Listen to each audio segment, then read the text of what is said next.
Broadcasting from Orchard Park, New York, and Boca Raton, Florida, it's the Freight 360 podcast. From freight broker sales tips to sports talk, this podcast is all about helping you grow as a freight broker.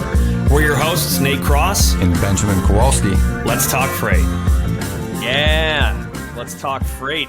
And I'm actually coming to you from Nashville, Tennessee this week. So I always feel like I have to correct the pre-recorded intro whenever I'm on the road. So I got to say, man, I went from snow in Buffalo to some decent weather here. I actually got to wear shorts yesterday. It was nice.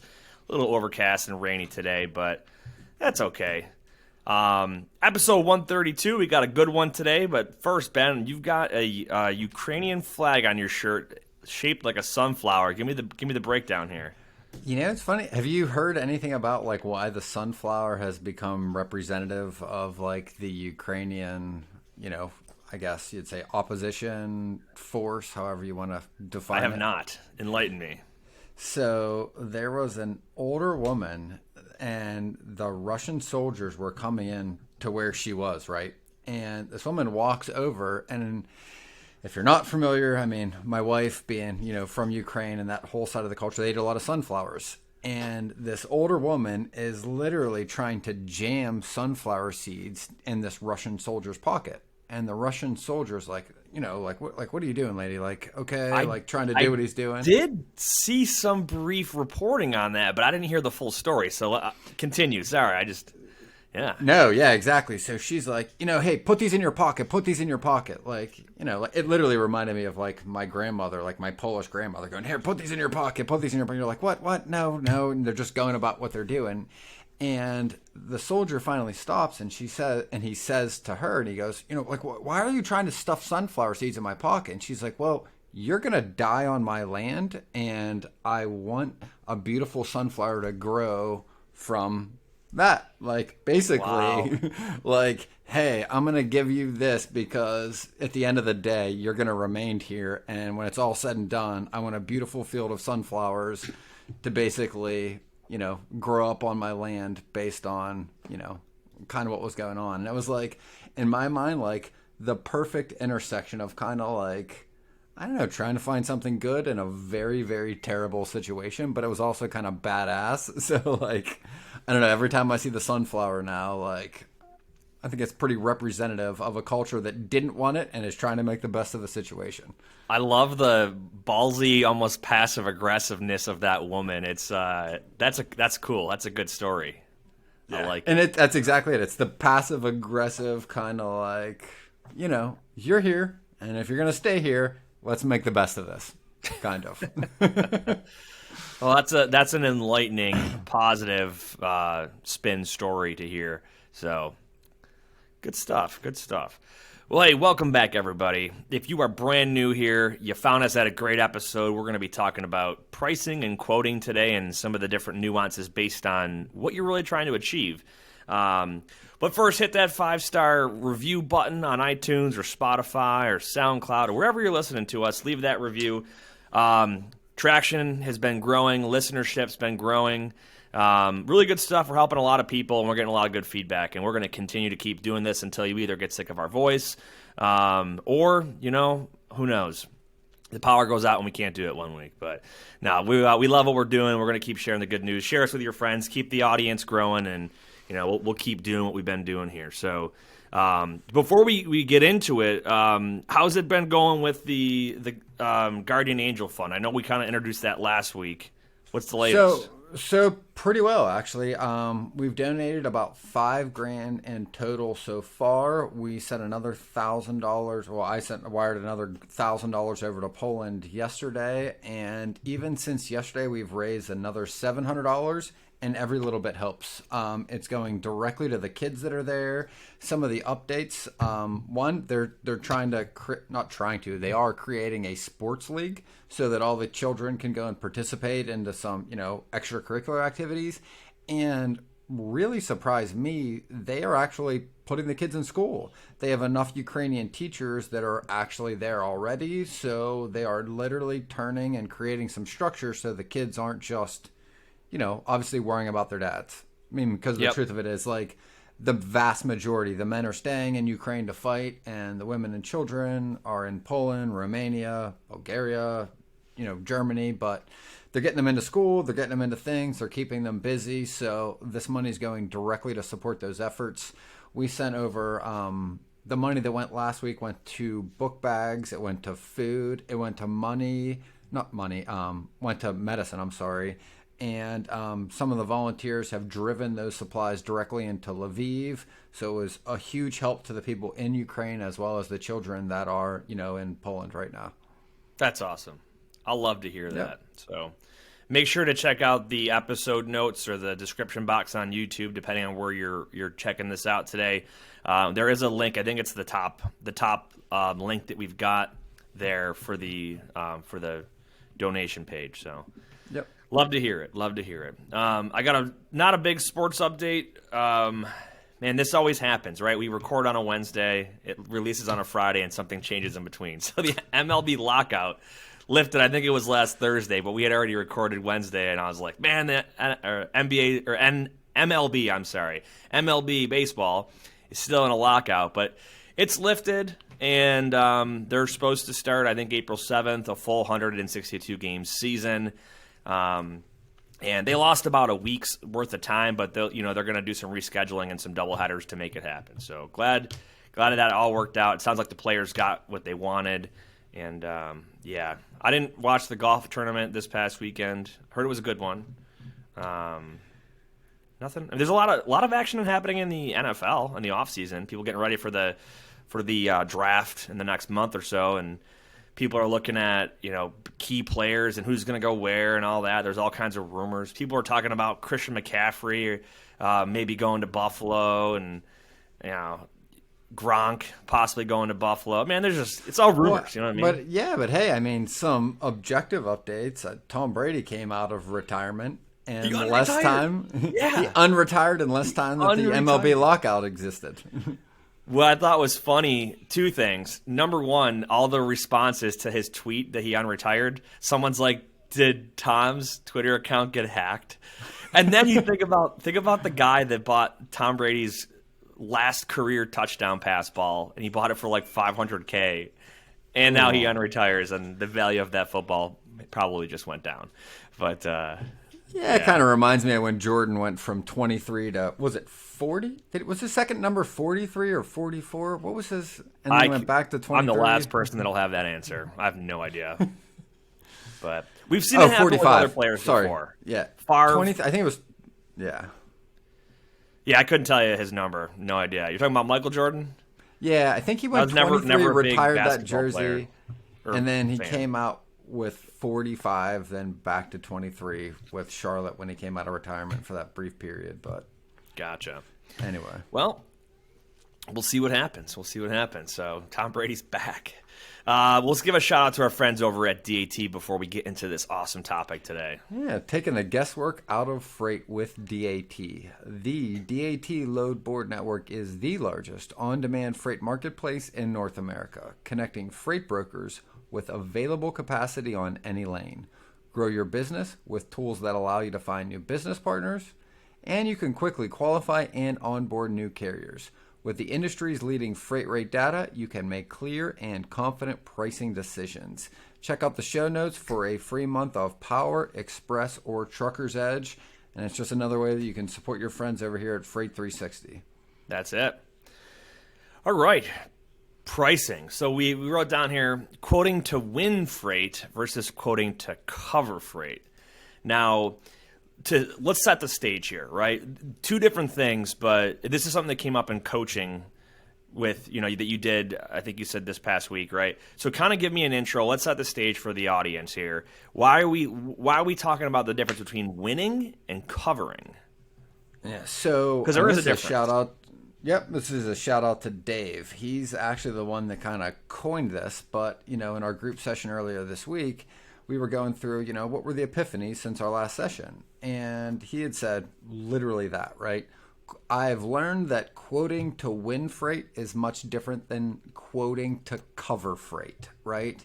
And what really hit me was That succinct statement says a lot about this big phase of where you are in your career. When you're new, and a lot of our audience is either new or, tenured within their first, I'd say 3 to 5 years, there's this stage where when you think about it, like when you're first starting to prospect and build your business, or let's rephrase it, create your business, right? Because it doesn't exist. You're not building it. You're not growing it. You're creating it, right? Well, all of the headwinds, everything you're fighting against are prospects, shippers basically telling you they have somebody they can work with. Hey, we don't know you. We don't know you from Adam. We don't know your company. And guess what? You have to earn the right to do business with us. So guess what?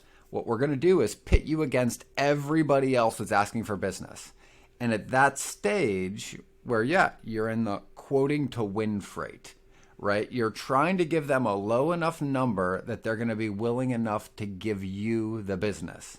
Let me break this down. I want to expand and give you newer folks a realistic idea of what this looks like beyond your own vision. Because for you, you're like, customer gave me a chance for some lanes to quote them on, right? What else is happening outside of what you're doing?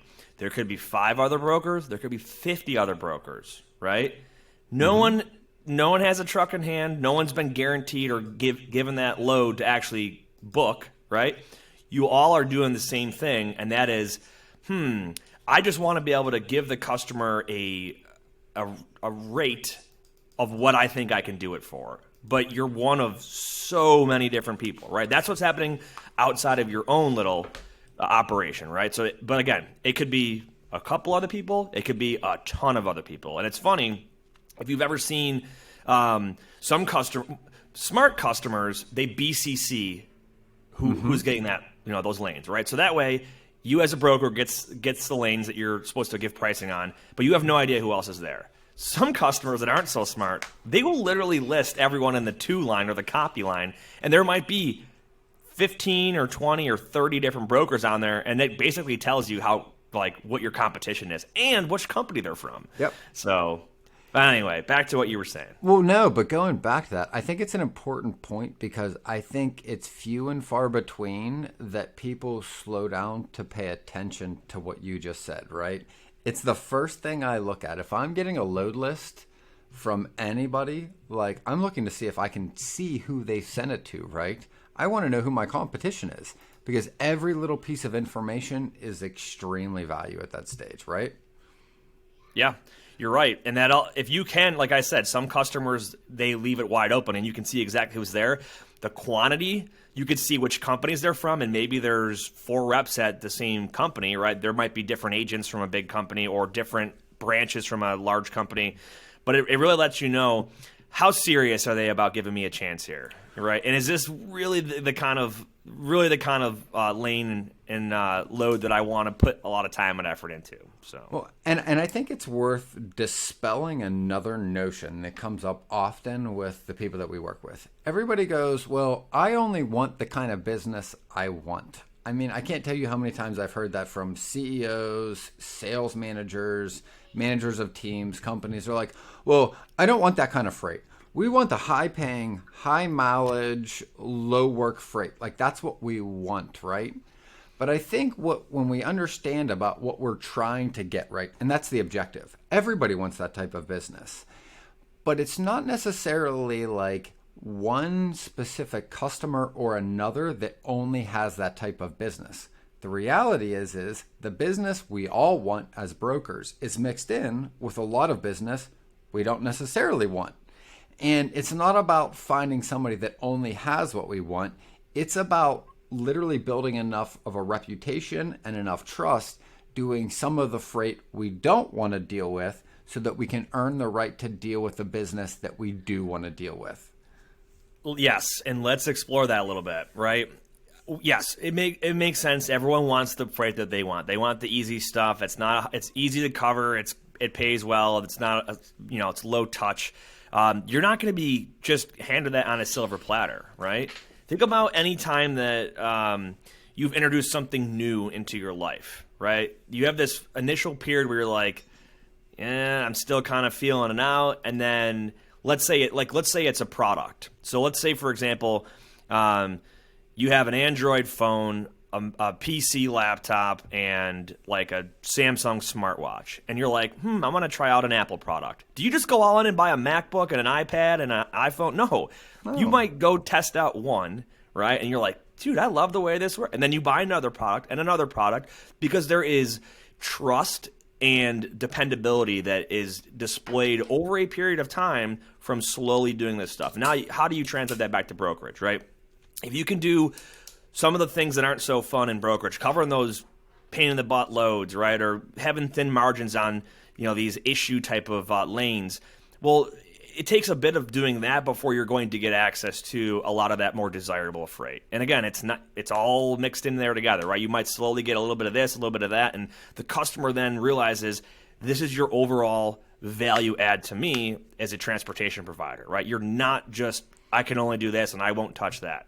So. And I think it's a really good point, right? So some objective things you can do, right? Because the reality is we don't know that. When we pick up the phone and we call a shipper and we say, hey, what kind of loads are you running? What are they going to give us? They don't know us from Adam. What is the most likely thing they're going to give us? Exactly what you pointed out. They're going to give us the jump ball freight. They're going to give us the loads that are, from their point of view, very low risk. And why? Because they don't know us enough, they don't trust us enough to give them the things that, honestly, if they give them to us and we don't follow through with what we said in one or two conversations, jam them up, put them in a horrible position, right? Can you imagine if you're a shipper, you're the person you're trying to prospect, and they've got to go to their boss and say, hey, we lost a customer. Why did we lose a customer? Well, their shipment didn't get there on time. Okay, well, who did we use to pick it up? Well, it was a new broker. Well, how long did you know them? Well, they called me out of the blue. Okay. And their boss says to them, oh, so you talked to this person twice. You gave them our most urgent freight with our most important customer, the ones we're willing to spend enough money to actually make sure it gets there on time. You didn't know these people at all, and the first load you gave them was our most important load. They would lose their job, right? Yeah. So think about it this way, right? That same situation, well, let's say nothing went wrong with that, but the decision-making process, right? You talk to this person twice. A good traffic manager is not going to handle a load like that. But let's say you've had good ongoing conversation for months. You've presented lots of pricing options for them, whether or not it's in their range. Maybe you haven't even covered a load for them yet, but you've been consistent and you've brought value to them. You can give them market insight and you can present options to the market to this customer.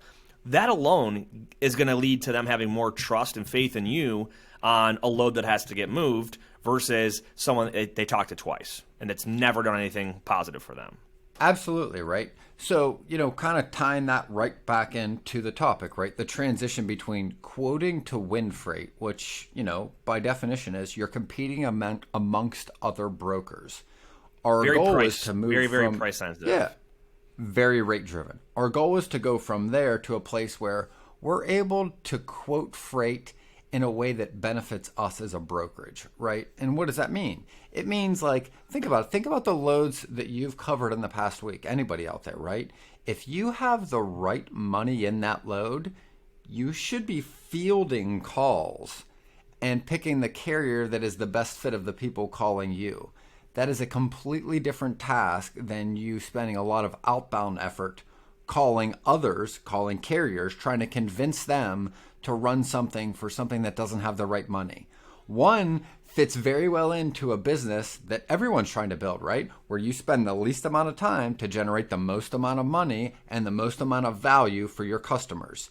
When you can get to a place where you have the right money, that's the fit, right? Now, it's not every load. You're never going to have the customer that just gives you everything you want on every single load. But the reality is if you can move a little bit closer towards that relationship, every single phone call, every single week, you spend a little bit less time beating yourself up, fielding a bunch of calls. And to be honest, dealing with the same problems the shippers have right now, recovering loads because they don't have enough money in them. That's why you've got trucks that fall out on you. That's why your shipper has trucks falling out on them. It's the same reason.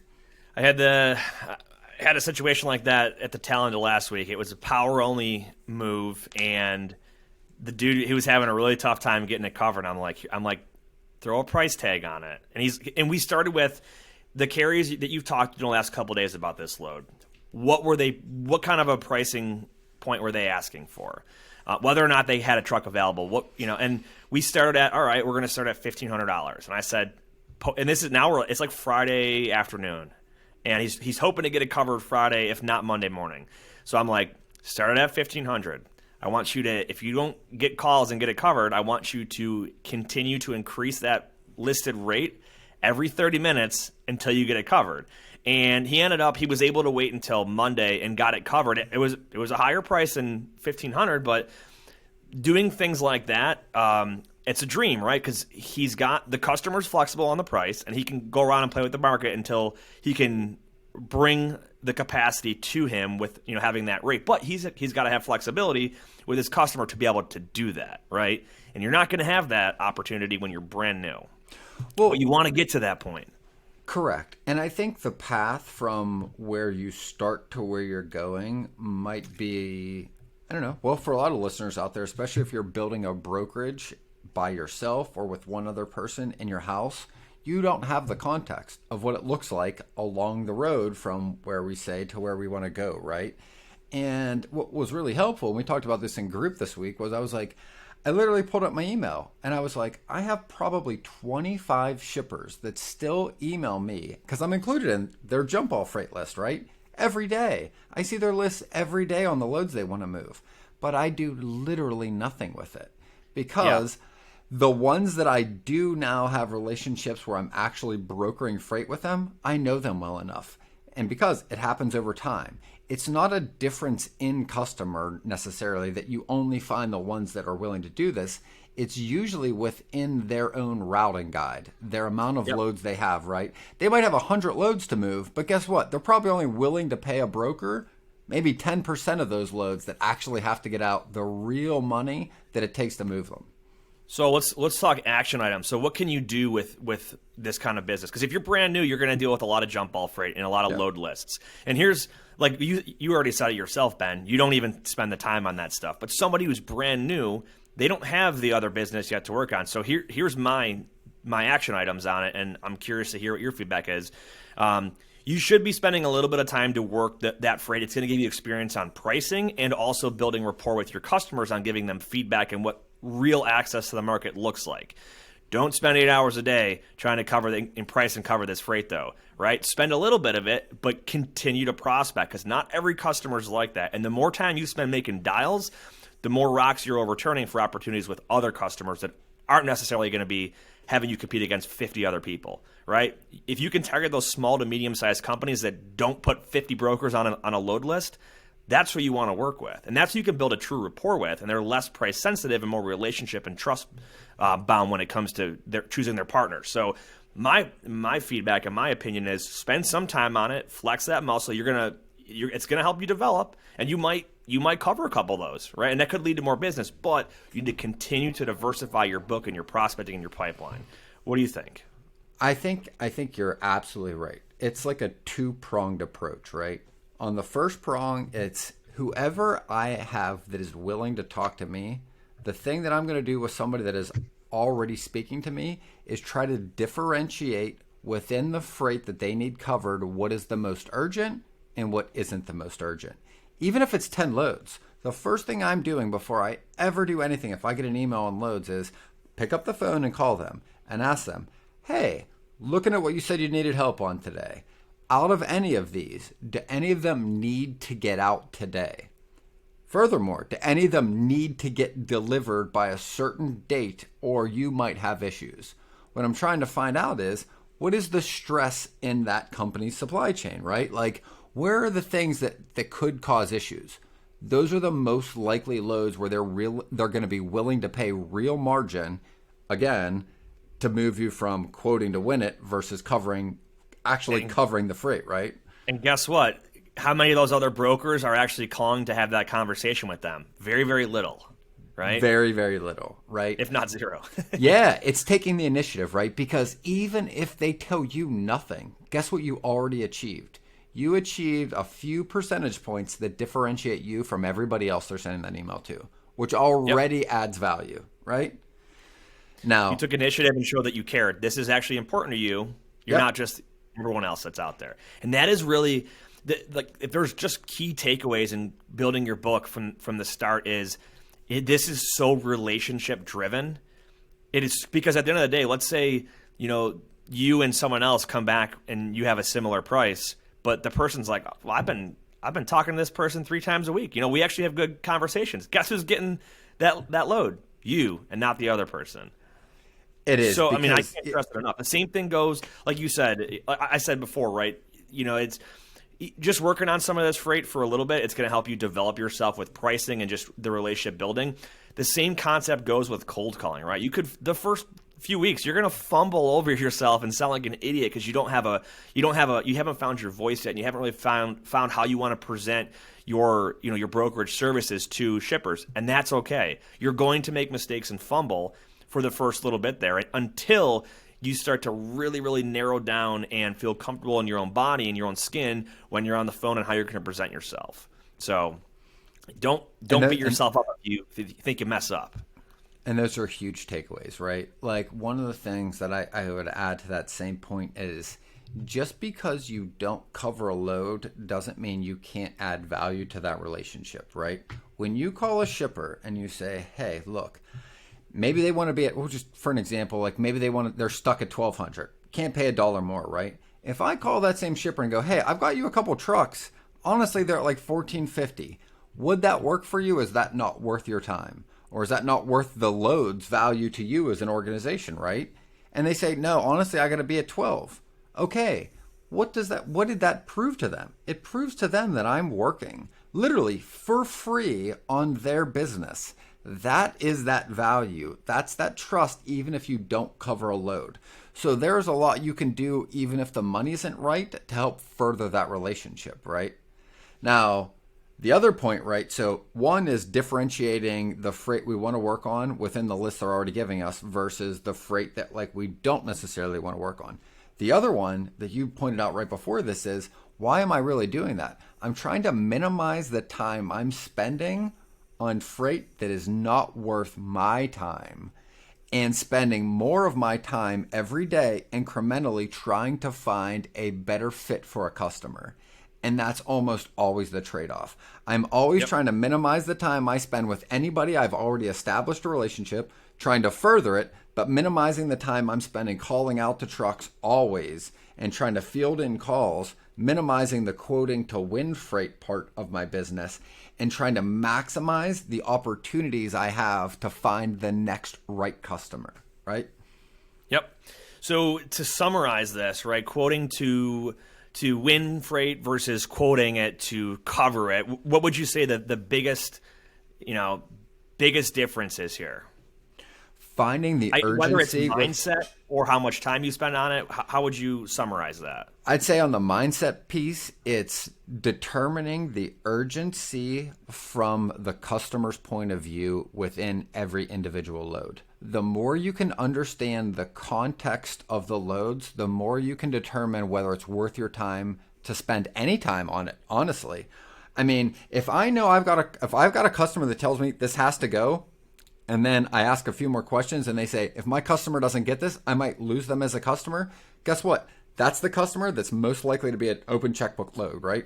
Yep. That's when you're truly working it to cover it, not just to throw pricing at them. And I'm like, look, hey, I will get this moved. And that was always my sell point. Like when I worked at a big box brokerage was, I'll never be the cheapest, but I will always hustle harder than any other broker you have. And I'll put my word behind that. And I'll stay here until 7 o'clock tonight to cover your freight.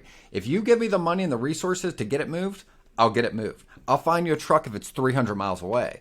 Because if it needs to go, there's always a way to get it there. But if you're not willing to pay $1 above the lowest end of the market, then guess what? You're going to get exactly that. I'll post it up, and if I get a truck, you can have it. Apart from that, I'm not going to spend another moment of my time, because where my time is going to be better invested for me as a brokerage is finding the better customer that's willing to pay to have their freight moved when it needs to be moved. So I want to challenge anybody out there who is, if all you're doing is working list freight and you get a couple loads here and there because you get the right price, I want to challenge you to take that relationship with your customer a step further to where you're truly working on their not just working on, but you're identifying with them the loads that are truly urgent to be covered that you can effectively spend your time to work on versus, yeah, I'll post these 20 lanes and see if I can get, the diamond in the rough. You know what I mean? Or turn over some stones and maybe I'll find something good, right? Take that relationship with your customer to the next level. It's going to lead to bigger bang for your buck, right? So the more you're going to spend less time to make more profit, that relationship with the customer is going to go further, and they might start to offer you lanes and freight that is not getting, shot out to 50 other brokers. So it is. And here's what is unfortunate, and I guess you and I, we've been in this business long enough to see it from different angles, but there are some smaller brokerages, or maybe it's just some independent brokers, that they never ever get past that mentality of, I'm just going to bid against everybody else and try to be the cheapest. Because they either never were taught it by anybody, they just think that price is everything, or whatever the other situation or factors are in that, but it is way, way more than that. The reason that some of the brokers out there make $1 million a year on their book of business is not because they are the cheapest. Yes. It's because they have solid relationships with their customers. They get referrals from their customers, and they grow as their customers grow. And that is not just bidding on list rate. Well, agreed. And it's also like, once you establish it, it's not like it's set in stone and stays there either. Like, you have to hold that line with your customers, because it's always going to be them trying to encroach on it, right? They're always going to try to grab a little bit more, and you have to hold that. You have to hold the line of the fact that, like, you are the one that provides value by being willing to do what others aren't, but there's a cost to it. And that is the line that you've got to hold, because it doesn't stay there. Just because you draw that line in the stand doesn't mean it's there permanently. It literally is going to be washed away the next day when the customer tries to come back farther. Think about this, right? Think about your customer, a new VP comes in that runs their procurement or, logistics or supply chain, right? They're in a board meeting and, all right, we need to cut transportation costs. And so whether it's a new person in leadership, a new traffic manager who's being told, hey, we need to get, reduce our prices, right? You've got to keep that line firm, because things will always change.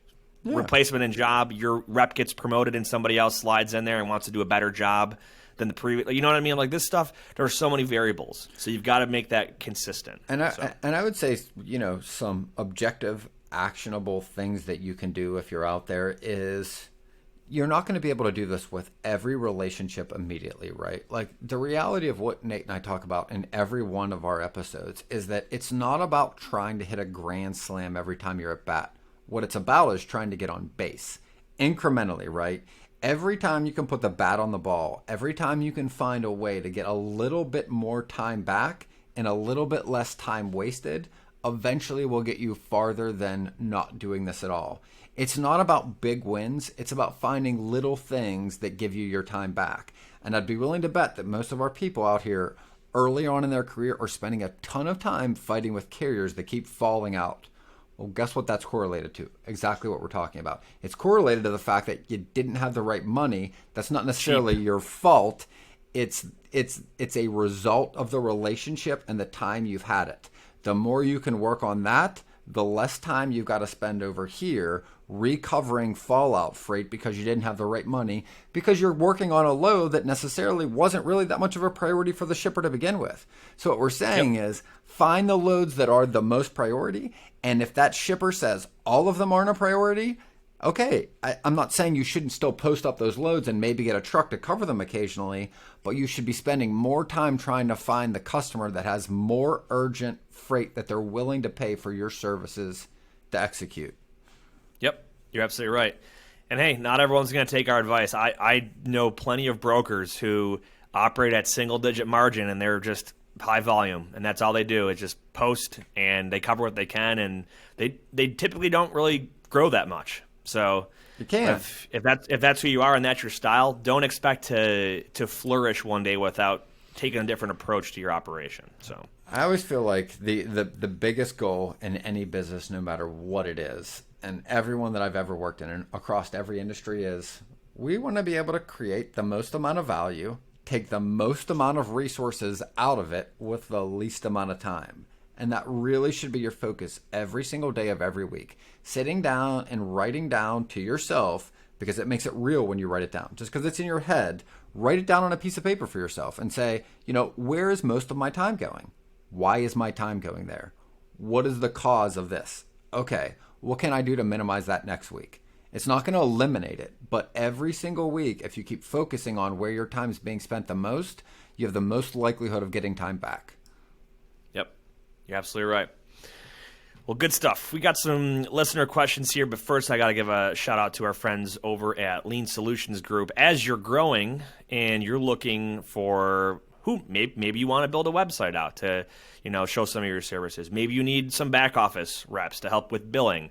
Maybe you need an operations person for track and trace. Maybe you need an account manager. Who knows, right? Their staffing options there are massive. Even marketing. I didn't even mention marketing, but they've covered just about everything from your sales side, your operations side, the tech side, and the marketing side. Check them out at leangroup.com. The whole concept is nearshore staffing, right? They've got folks in South America that, based on cost of living and things like that, you're able to get talent at a lesser price. And these are people that are already trained in the industry. So give them a little check out there at leangroup.com. There's always a link in the show notes. All right. Today's first question comes from one of our listeners, and there's a lot of context to this, but basically the question was, how do I deal with gatekeepers, right? Kind of getting the same objections, like our freight's customer routed, we don't actually tender it, the basic stuff. How do I deal with gatekeepers? Well, I think we have an entire episode on this. You should probably check out. We've talked about it many, many times. My biggest advice is, I guess the first step is you've got to identify, first of all, with gatekeepers, is there a way to get around that gatekeeper without getting stopped there? And you've talked about urgency and the tone of voice and things like that. But when it comes to the objections, when you're getting screened by somebody, are they just fake to try and get you off the phone, or are they realistic? So I think that's step one. What's your take on it? Yeah, and I mean, you alluded to what I've said, throughout a lot of our conversations, is that there was an article I read a long time ago on the Psychology of Gatekeepers, and it was like literally they interviewed all of these gatekeepers and they said, how do you determine whether or not you let somebody through, right? And the vast majority of them said they did it by feel, like their gut, right? It wasn't by what somebody said to them, it was how they said it. And almost all of them said that it was just almost reaction. Like they could just feel when it was somebody that was trying to, from their point of view, right? A gatekeeper's job is very simple: to try to minimize the waste of time, right? The amount of people trying to reach their boss that shouldn't get through, and trying to make sure the people that are urgent do get through. And I'd say one of the best ways to try to get a gauge on this is, if you already have a customer, when you call there because you have an issue at a loading dock, you're talking to the same gatekeeper, right? How often do you actually get screened? I would say probably never, right? Because the urgency and the way you're saying what you're saying comes across to that person in a way that they know it's important enough that it needs to get to their boss, right? And yeah, to me, that is your... If you're calling a customer because there's an issue with a hot load of theirs, think about your tone of voice and your sense of urgency versus if you're cold calling a new prospect as a new freight broker, just trying to, make your sales pitch. Very, very different. Yeah. Tone of voice. And it's really like, if I'm cold calling, especially new people, is John there? I was calling to see if we might speak to him about his freight. Your load's there, your truck's at the dock, your driver's screaming at you because they checked him in and they're not getting to his truck. You're calling that phone as soon as they pick up. Is John there? Is John there? Immediately, that gatekeeper just pushes you through, right? It's the urgency, it's the confidence, it's the tone of voice, it's how you say what you're saying, not necessarily what you're saying. I mean, To me, that's always been my best way to get through them. The other piece of it, too, was part of the question was the objections that they run into. And sometimes these objections can be thrown up by that gatekeeper, right? And sometimes it's not the gatekeeper. Sometimes it's the actual, the traffic manager. But things like when that gatekeeper realizes that you're a broker trying to sell, they're just going to throw things at you like, we're customer routed, or we only use asset-based carriers. Now, whether it's the gatekeeper or the actual decision maker, you have to discern, is this a real, are they speaking truth, or is this an excuse to try and get me off the phone? And I recommend check out a lot of our other content for a bigger deep dive in it. But I would say don't ever accept that answer as the end all be all and the call's over. Ask other questions. Give feedback. Like, we only use asset-based carriers. Oh, that's awesome, right? You get to work. You have direct access to the market out there. You never have to use a broker. How's that going for you, right? Have you guys ever run into a carrier rejecting a tender, right? And you can just keep that conversation going. It is. And I think to further exemplify exactly what you said, what you just showed an example of was it's a pattern interrupt, right? There are two ways that they're expecting you to answer. They're expecting you to go away, or they're expecting you to say, oh, okay, right? Like, that's what they're expecting. So the best way to throw them off their game and to get a realistic answer about what's actually happening, like, that's all we're trying to do, right? Find the truth. Is it a real objection or is it BS? Is exactly what you said. Go do exactly what they're not expecting. Tell them that's good news. Oh, that's fantastic. You have your own trucks. So how's that been running? Have you guys been running into issues with like fuel prices rising? And you throw a question back after you've given them the pattern interrupt, because the most likely thing they're going to give you back is the truth. And now you can have a real conversation about what's really happening there. Yep. Good stuff. And like I said, there's a bunch of content on that. Go check it out. Next question. Speaking of fuel prices, carriers are wanting more money due to fuel prices. What do I do?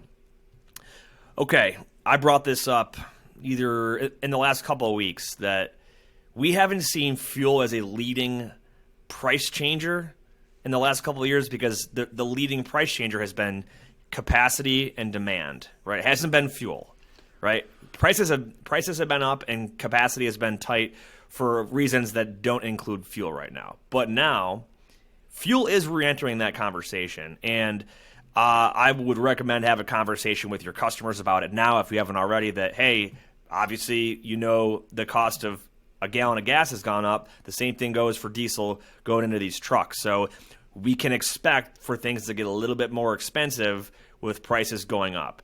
What I would still challenge you to do, though, is use as recent of data as you have available to you on the market to challenge a driver if they're using that as a extremely skewed request.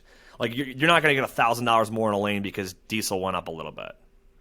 So yeah, and I think you got any add-ons to that? I think it's just be realistic about what impact it's had. Don't shortchange it, but also don't get taken advantage of by a carrier because of it.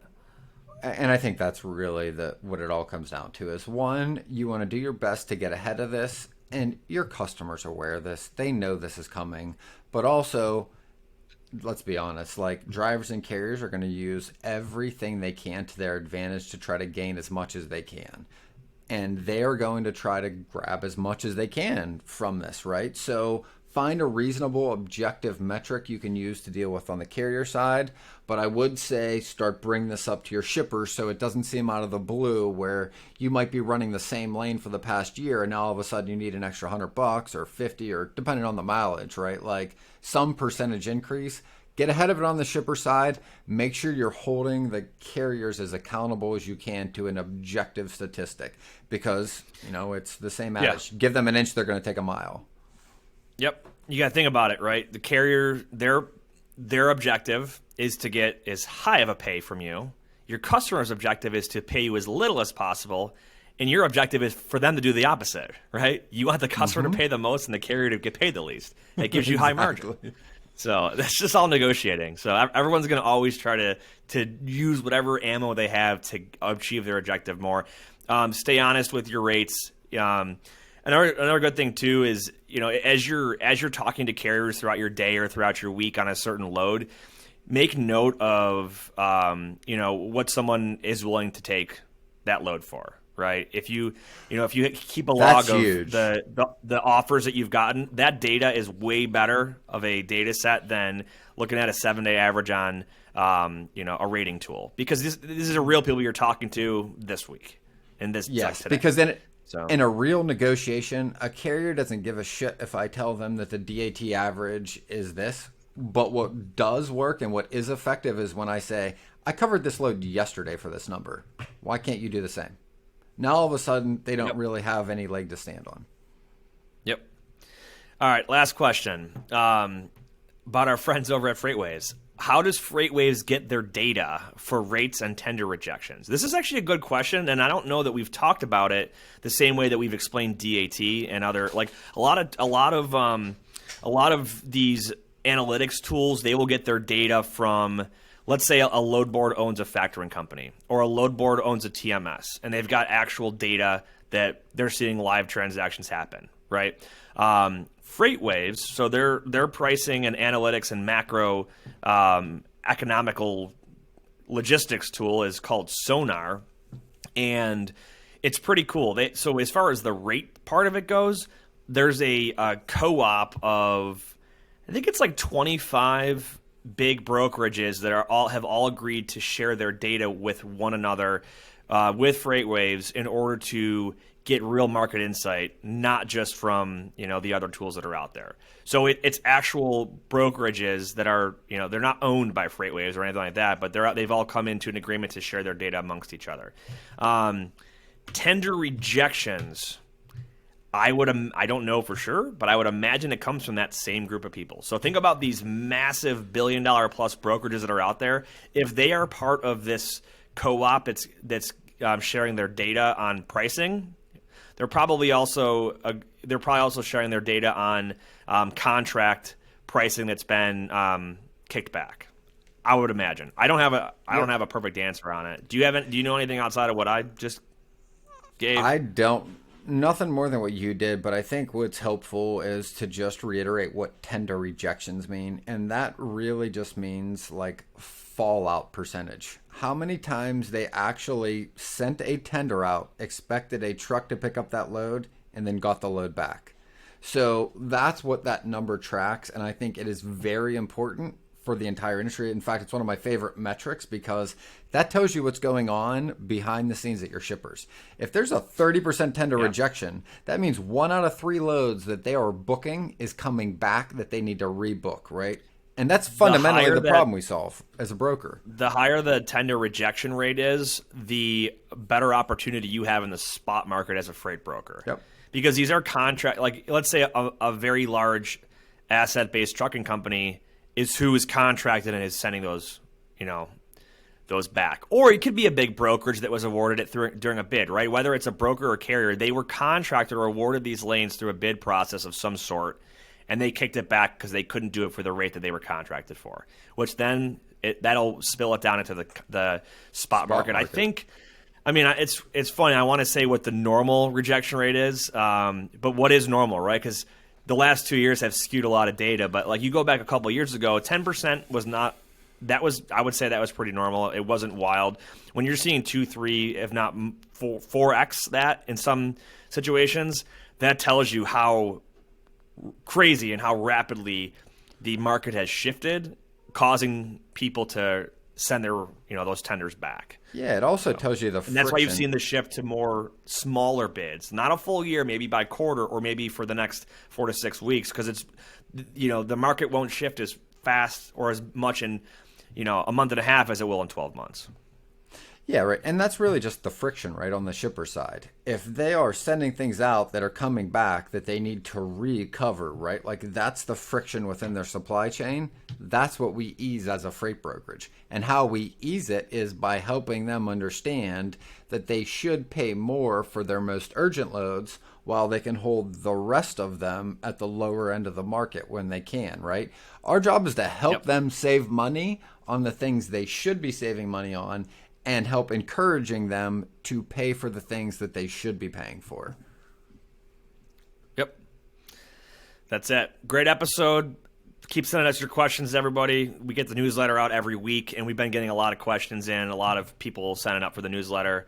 A few thousand of you, I think, are getting it. Maybe 3,000 or 4,000 now, every single week. So keep sharing us, keep asking questions, and we try to get to every question that we can. That being said, any closing thoughts here?